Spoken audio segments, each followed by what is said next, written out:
Models, like any type of scientific endeavor analysis, is not perfect. I mean, we understand that models are not perfect, but we do understand that if we have a very solid basis upon which these models are built, that we can actually predict things with an acceptable degree of accuracy.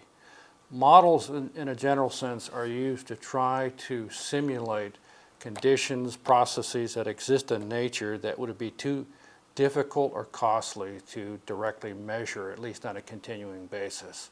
If I can use the example of a watershed surrounding a lake, if we really wanted to understand the loading to a lake and money was not an option, we would monitor every single stream, every single flow that goes into that lake, do it repetitively daily for many years to get a very accurate understanding of what the loads are, how loads change with precipitation, fluctuations of population with wastewater treatment plants and so forth.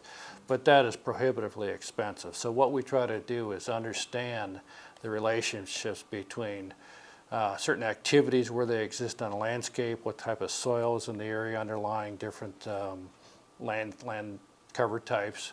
And if we understand those relationships, we can build a model that more or less simulates those processes with an acceptable level of accuracy.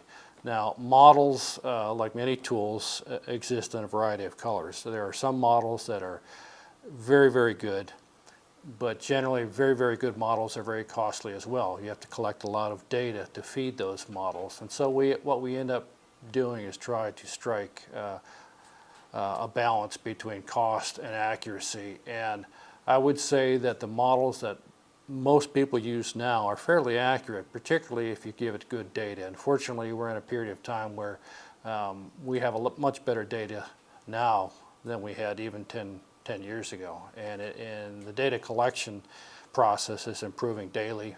So I think we're at the point where we have a lot of good data, both in terms of landscape processes, landscape conditions, weather data, and so forth, that we can actually do a fairly good job of predicting what will happen in a watershed under certain conditions, certain circumstances, and what effect that will have on a lake.